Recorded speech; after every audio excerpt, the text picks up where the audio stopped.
A luxury cruise ship runs into bad weather that turns worse than expected. Buffeted by rain and high winds, the ship's captain alters the route to outrun the storm. Passengers bond together in the common room, drinking and enjoying good company, keeping their spirits up.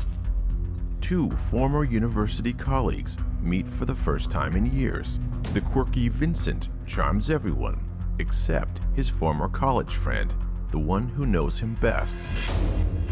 Vincent insists they all join him in his suite for an impromptu party to wait out the bad weather.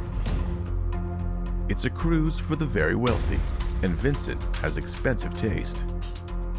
Vincent shares his collection of rare antique knives. Knives which are regarded as weapons and have no place on a luxury cruise. And as the ship is surrounded by the storm, 5 people get swallowed up by the fog, and only 4 make it out alive.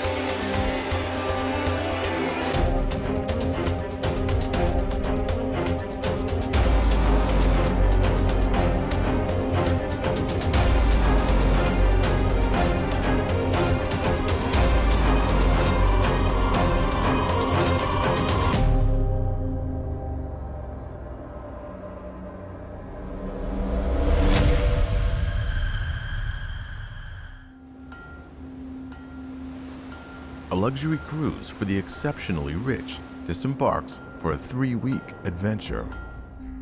Each passenger feels deserving of their trip, including William, whose recent career victory is only topped by the best personal news possible.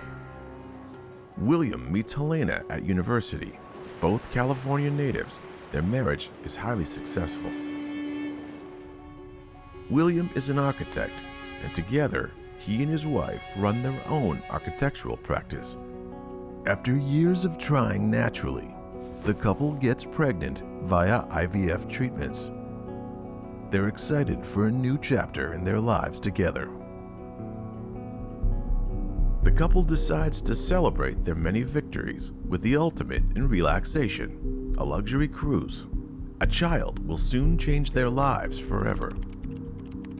This will be their last trip together as a couple. Little can they imagine, it will be their last trip together, ever. Early in the cruise, the couple are awakened by shouting from the next stateroom. Unable to drown out the noise, Helena and William get dressed to go investigate. When the couple tries to assist, they are told by their neighbor Madeline that they merely heard a nightmare and to mind their own business. The following evening, the couple is at leisure to pick baby names, but clouds move across the sky. Bad weather is on the way. William and Helena insist on helping a woman who is clearly seasick. It's in this way that William and Helena once again meet their neighbor Madeline and her maid Eduarda. Though the encounter doesn't last long. Madeline hurries Eduarda away when Eduarda insists she's already feeling better. This seems suspicious to both Helena and William. Then, Madeline's son, Vincent, arrives on deck. He's a distinct presence and noticed by all. Vincent giggles frequently and has a distinct beard. Another passenger, Teddy, is seated nearby. Vincent's excited to run into Teddy. They both went to an elite university together. Rain starts to fall. Everyone is driven indoors. the storm begins.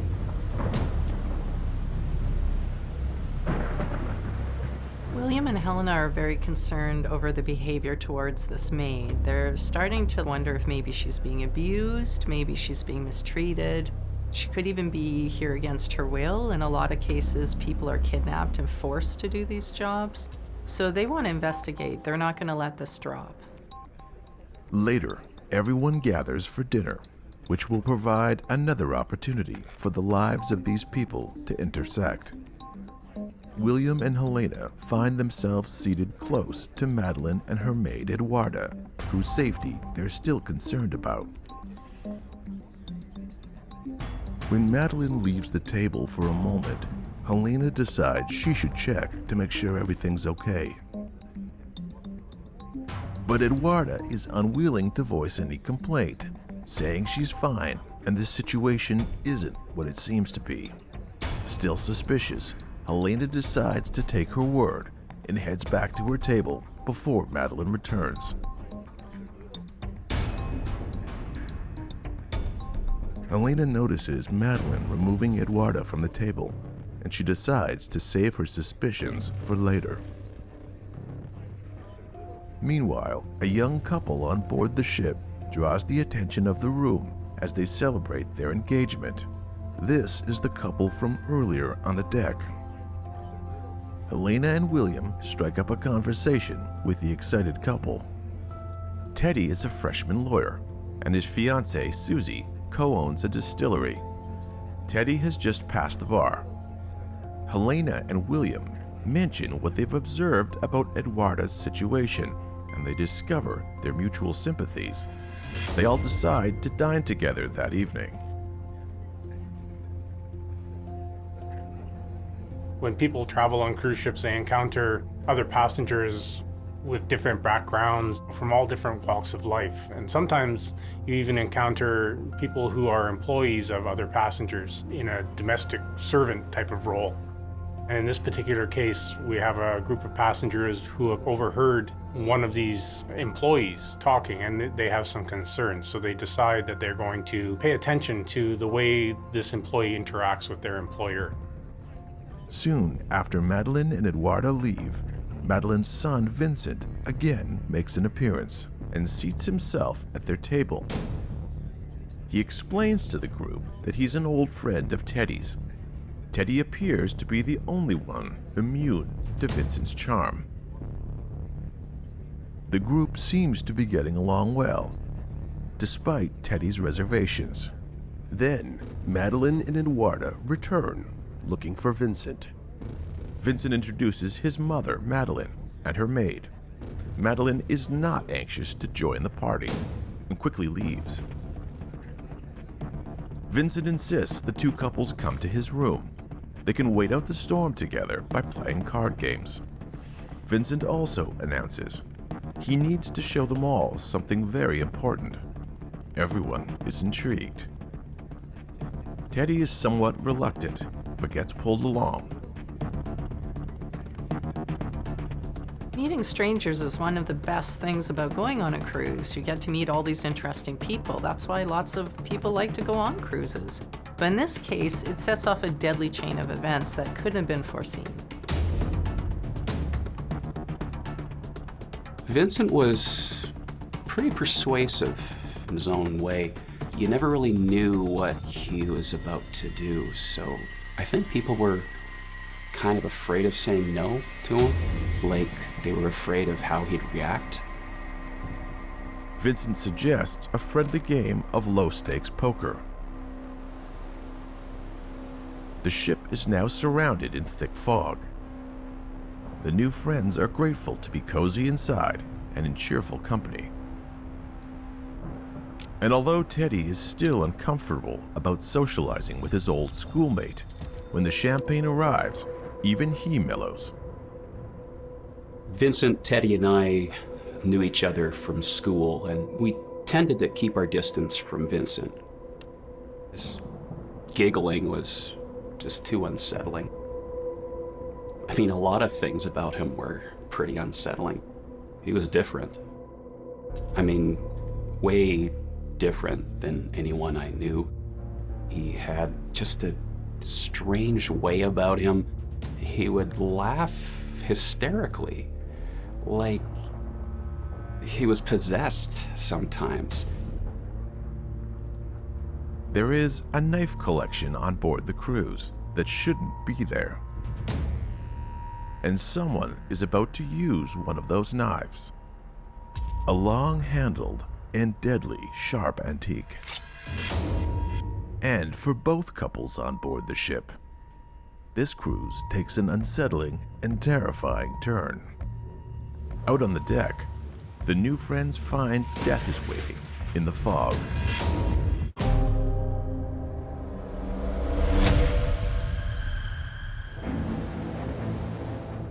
A random conversation with a young couple sparks a new friendship.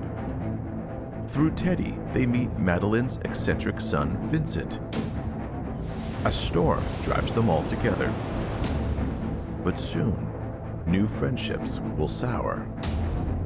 And a night of fun and games erupts into pure chaos.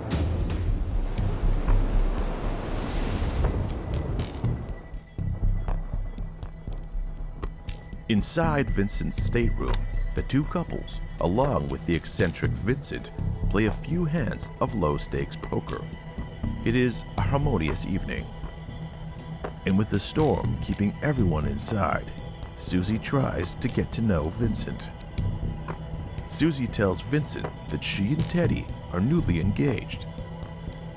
She wants to know all about Vincent and Teddy's history, but Teddy's hesitant about having this conversation, while Vincent is delighted to play along. The two men met at university, and although Teddy isn't keen on discussing their school days, Vincent can't be stopped. Vincent and Teddy both attend a prestigious Ivy League college. He and Teddy are enrolled in the same Latin class. Vincent pursues medieval studies, but his working knowledge of Latin is poor. His ability to grasp the subject is limited. Vincent is often frustrated. Vincent wasn't a particularly strong student. I think it was his family's money that got him through school, to be honest. In fact, Vincent describes being teased by all of his colleagues at school, including Teddy.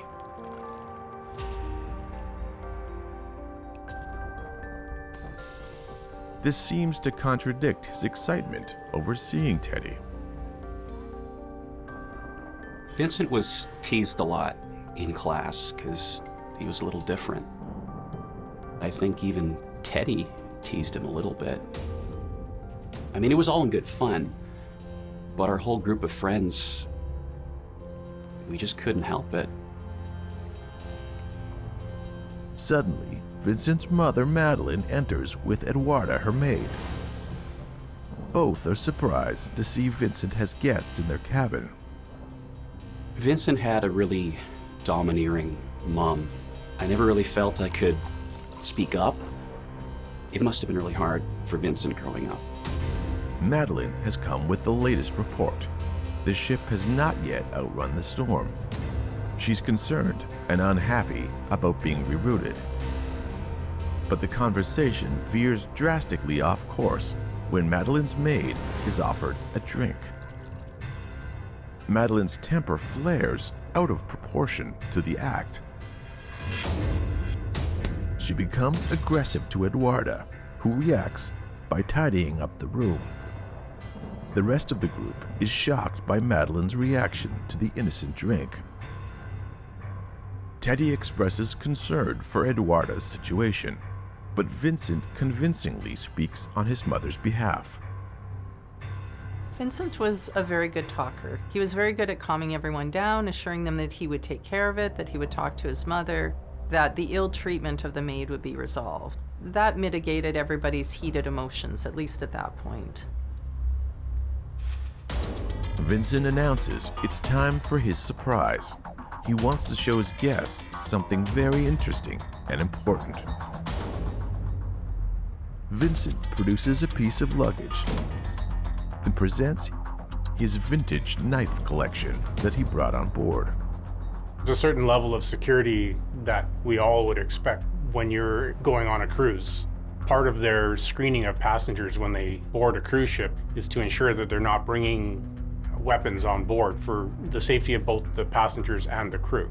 It's unusual that someone would bring an entire collection of knives on board a cruise ship.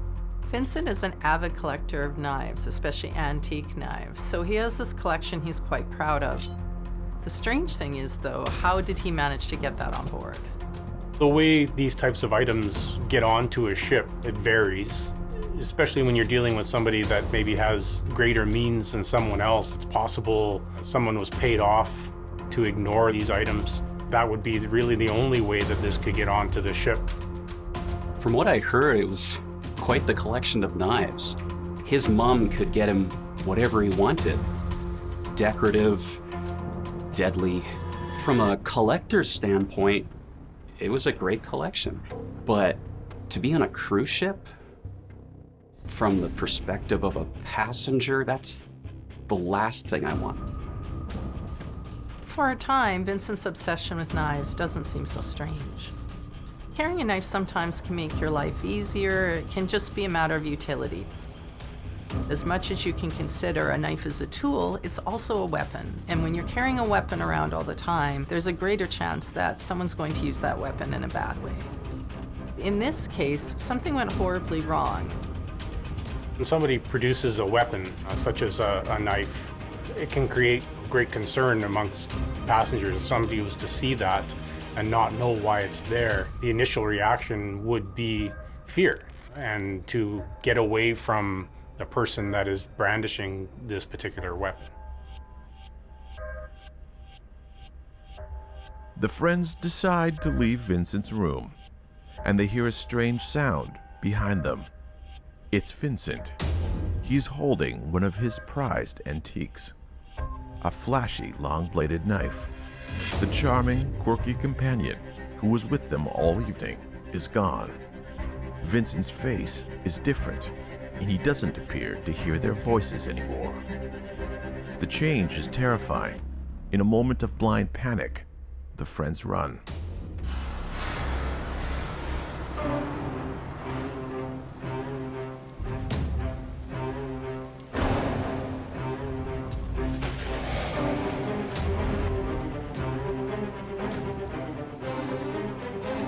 A blade is thrust in the fog over and over again. No one can see what's going on, where to go, or run. The group scatters.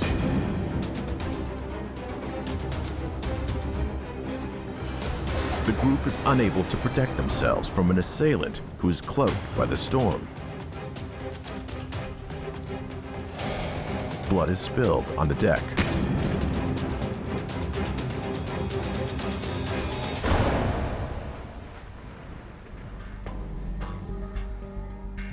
The weather in this case was an unwitting participant in this crime because it really made it harder to escape for the victim. It concealed the crime itself. Because of the fog, no one can see what's going on and no one knows where to run.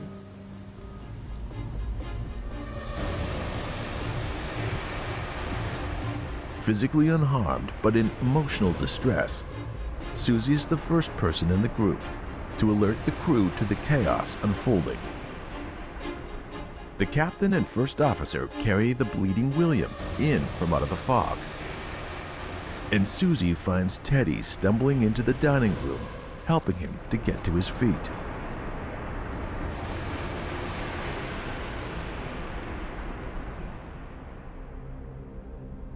It's William's wife who is holding the bloodied hunting knife. Helena appears to have stabbed both men, but is also in a state of shock. The ship's dining room is a scene of pandemonium. Helena looks like the perpetrator, but Vincent is the only one from their party who's missing. As authorities rush to tend to William's injuries, a thorough investigation commences.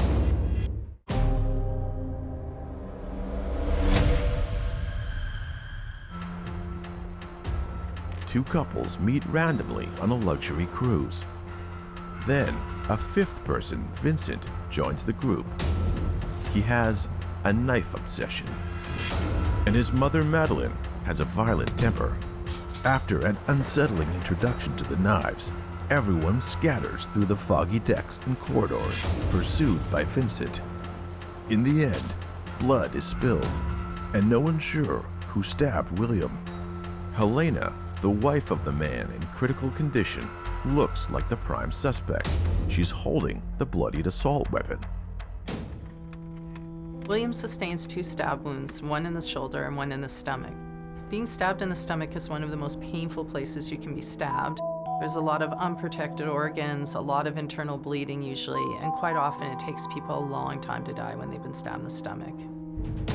The ship's doctor works frantically to stabilize William, who is unconscious and bleeding profusely. Teddy as well is bleeding from a laceration to his arm and is weak from blood loss. As soon as the scene is controlled, the captain speaks to Helena. It's imperative the ship's authorities quickly determine whether there's an active threat to the other passengers on board. As an investigator, when you're presented with somebody holding what turns out to be a murder weapon and they've got blood on their hands, your initial reaction is, well, this person is responsible for the murder. But you're not necessarily doing a complete investigation. You need to be open to the fact that she has a story as to how she came to be in possession of this knife. As an investigator, you need to look into the validity of that story. Is it possible what she's saying is true? What reason would she have had to stab this person? What connection does she have to this knife? She did present it to the captain as having found this knife, which is something unusual. It's not something that a murder suspect would necessarily do. Insisting they need to know why Helena was holding the knife, the ship authorities question her. Despite her shock, Helena attempts to explain. Helena describes being driven out onto the deck by Vincent, who is pursuing them with a knife. She hears a scream, and then something lands at her feet. She instinctively picks up the object and finds she is holding a bloodied antique knife. Helena tells the ship authorities that she is sure Vincent stabbed her husband. He was carrying the very knife she picked up when he began following them in the hallway, and now Vincent is somewhere on the loose, and he has a lot more knives at his disposal. Like Helena, Teddy doesn't see exactly what transpired in the moments of stabbing, but he knows Vincent from his university days and how volatile he is. He describes the scene on the deck.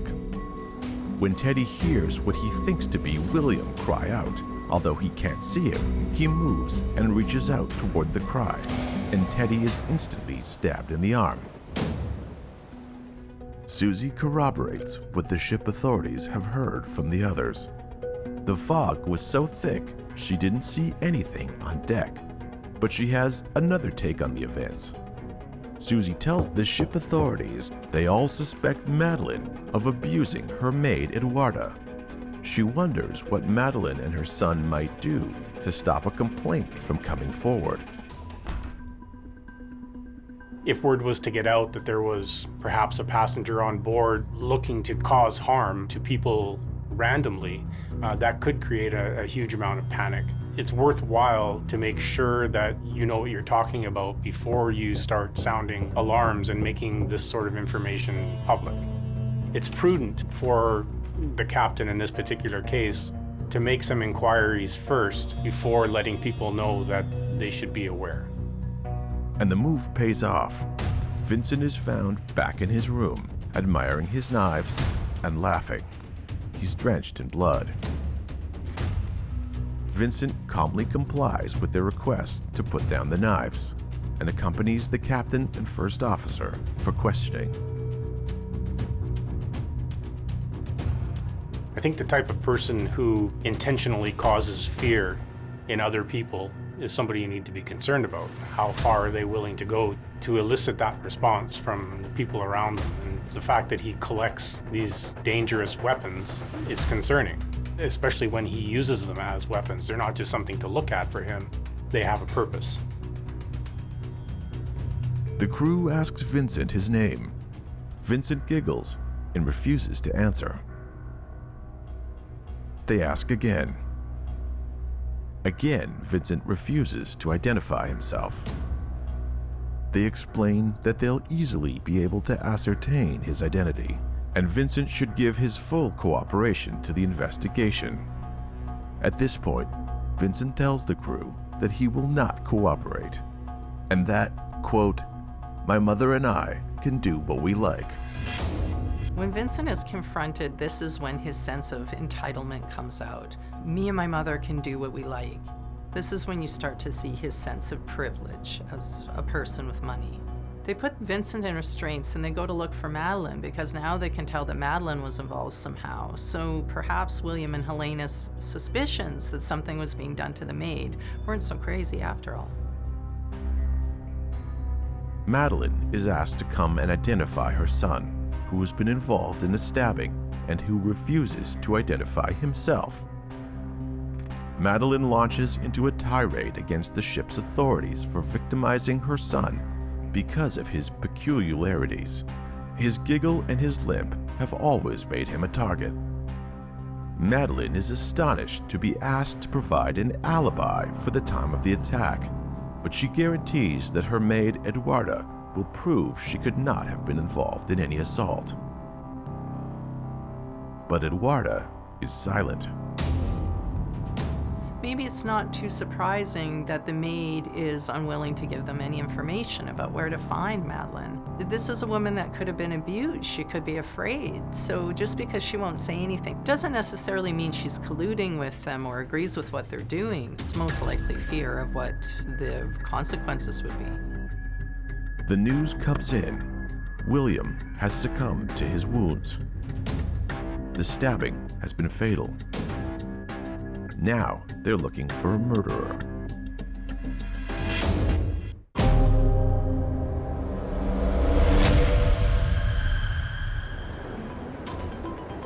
As their ship reroutes to avoid a storm, new and old friends end up in Vincent's room for a card party, and he has something important to show them.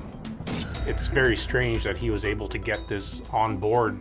It's possible someone was paid off to ignore these items. That would be really the only way that this could get onto the ship. But the get-together erupts in arguments. On the deck, in the fog, there are multiple stabbings, with one dead. But in the thick fog, no one sees who the perpetrator is, or if there is more than one person who wants to kill.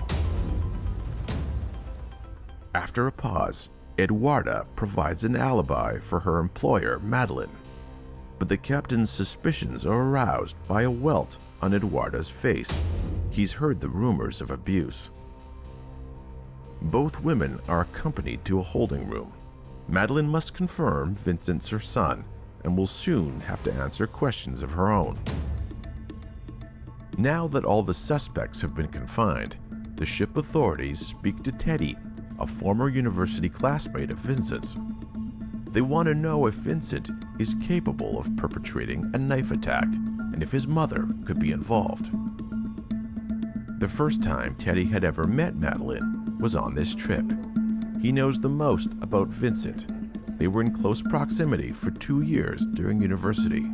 Teddy remembers that Vincent was not good at handling his emotions back in university. He says they all struggled with their course load back at school. No one judged Vincent for not being a strong student, and no one disliked him for his eccentricities. Teddy's version of their school days addresses Vincent's tendency to rage. When Vincent got stressed out, he would lose his temper. And there's one incident in particular involving a knife that Teddy remembers well. Teddy describes how Vincent would inevitably carry a knife, or even several, and always find a dramatic way to unveil it. Everyone at their university found it unnerving. Vincent used to have a thing for revealing knives in the most dramatic way possible. This was a long time ago, so it's normal that we grow up a little bit as we get older, we change. So Teddy thinks that even though Vincent used to do things like this, he's probably grown past it now. Teddy remembers one more thing. Minor, but perhaps important. Teddy does recall an incident where Vincent reacted quite violently. He stabbed a book in front of a whole bunch of people for no apparent reason. This does speak to some sociopathic or perhaps even psychopathic behavior. After he stabs the book, Vincent pulls out a Mickey of vodka to share with his friends to make up for his behavior. The group starts to relax and be normal young people again. But Vincent is compulsive. He must always refer to his knives. Soon he draws the attention back. As strange as Vincent's obsession is, the knives are impressive and appealing in their craftsmanship. Vincent was very particular about how people behaved with his knife collection. As Teddy recalls, if you asked for permission before handling any of his knives, he was quite happy to let you. He was very proud of his collection. But if you just reached out and took one without asking, you were bound to get cut, and that's exactly what Teddy remembered happening to someone. Teddy is certain that the cut wasn't a mistake. Teddy explains that when he meets him on board, he's reluctant to engage with Vincent again, because back in university, Vincent was focused on him. Teddy's uncomfortable with Vincent and doesn't want to be friendly. But he takes a gamble, meeting him again on the cruise, that Vincent has gotten over their ancient history. But he's now certain that Vincent is in far worse shape now than he was in university. When Teddy questions how Vincent got the knives on board the ship, Vincent is annoyed. It is William who diffuses a potential situation between the former schoolmates. William's calm words and gesture happen at the key moment. Vincent thanks William profusely. Touched by the gesture, Vincent feels he and William have bonded. He asks William to come to church with him when they reach home. Vincent, it turns out, is a staunch Catholic. William politely refuses the church invitation because he is a Freemason. There's a 300-year-old historical opposition between the two groups. But the most surprising thing is how current the clash is to Vincent. Timelines are important to investigators when looking into especially violent events. Why are they arguing? Why do they no longer see eye to eye? And is that argument powerful enough to result in a violent attack? Vincent's temper flares again, this time at William.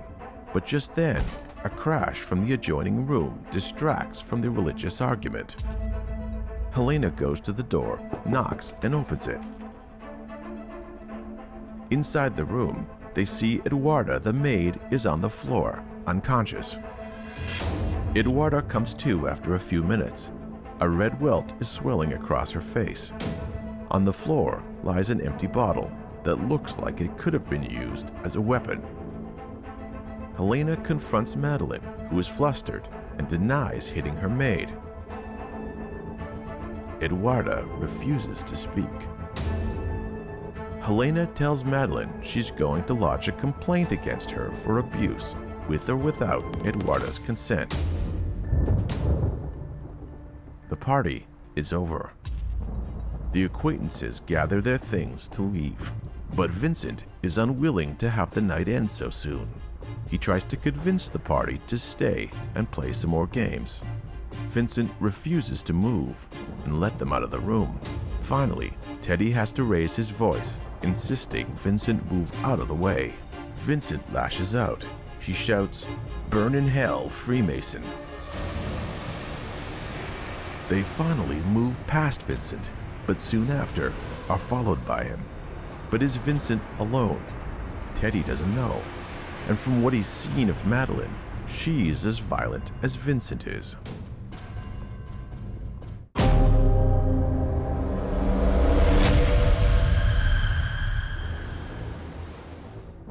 Tensions arise at an impromptu get-together in a stranger's stateroom, and one person, the wealthy Vincent, is unwilling to let the party end. Two couples must run for their lives onto the deck in a vicious storm. Two men are stabbed, one fatally. Ship authorities try to piece together what happened and prevent further bloodshed. The thick fog hides, so far, the identity of the assailant or assailants. There are two wealthy suspects, a mother and her very unusual son. Vincent, who was refusing to identify himself, is willing to speak freely after his mother identifies him. In fact, now he appears anxious to be known. He even shares something of his childhood with the ship authorities. Vincent is raised in the Upper East Side of New York. He's the son of a big pharma developer and entrepreneur. He lives amongst the elite. His privilege allows him to do anything he likes, but he never feels like he belongs. His father's work commitments are substantial, and he's never around. Vincent appears greatly affected by the fact that he rarely sees his father. Vincent's eccentricities are well known amongst the elite set, but they don't see a lot of him. This is because his mother keeps him traveling all the time.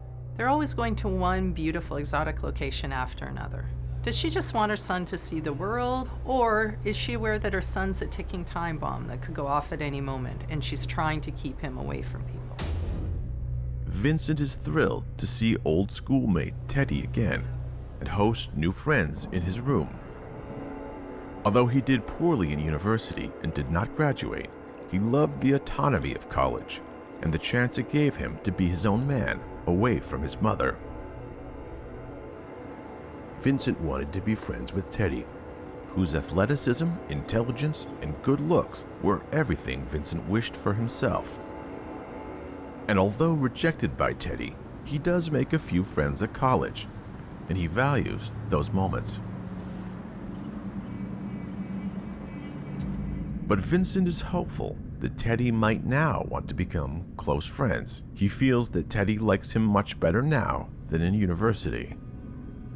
Vincent is asked to focus on the party in his room. He tells them his knife collection went over well. Vincent knows from other collectors that his knife collection is excellent. And it is his guest's privilege to see his collection, which is his life's work. But the night turns awry.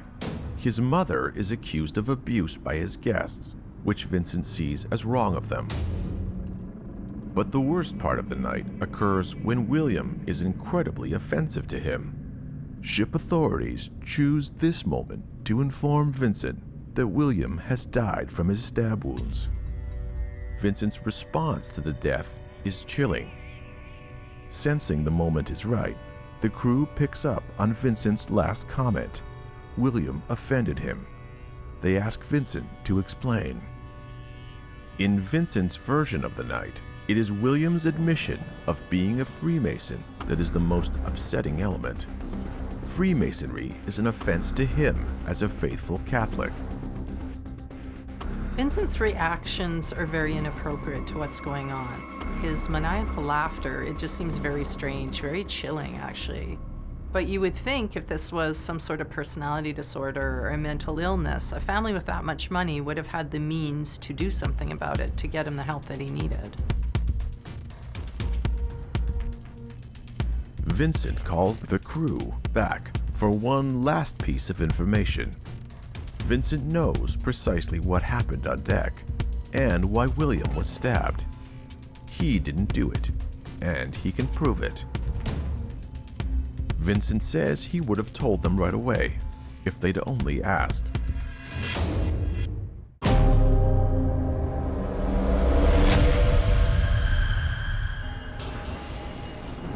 Vincent admits that he may have been holding the knife that killed William, but William fell onto him and his knife when the ship lurched in the storm.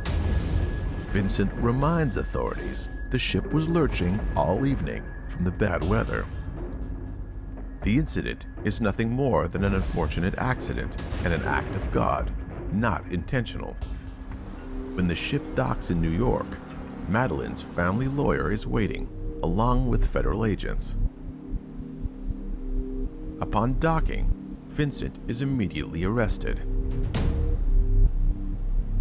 Just as he's about to be removed by federal agents, Helena approaches. It's the first time she has seen Vincent since the night of the stabbing. She asks him why he killed her husband.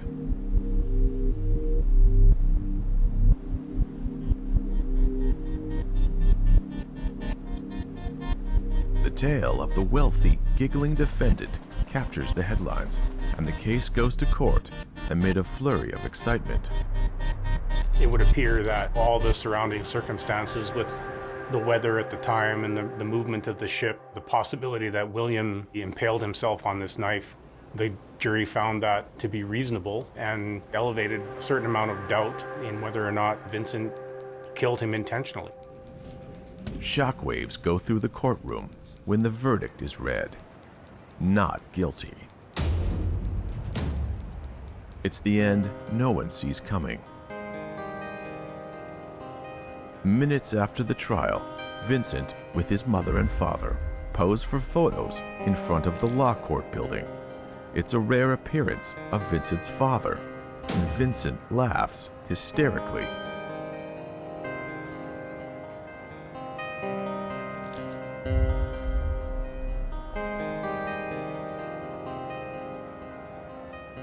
No charges were placed against Vincent for bringing 60 knives on board.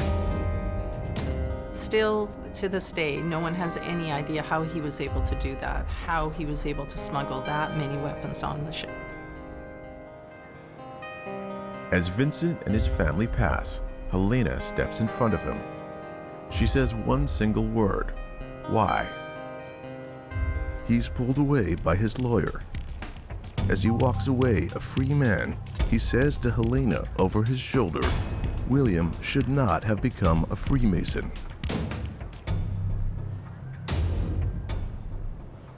With his family's money, Vincent could have gotten help for his mental health years ago. William's family will always have to live with what Vincent said to Helena and have that horrible image of him laughing in their minds whenever they think of William. This is a very strange case because the person who brought something aboard that shouldn't have been aboard in the first place, that then ends up causing someone's death, is let free. We don't want society to put all the onus on an accused person to prove they didn't do something. The onus is on the government or the state to prove that they did do something. In the absence of that proof beyond a reasonable doubt, the justice system is set up in such a way as to allow a person their freedom. Ultimately, Vincent is found not guilty because of that system.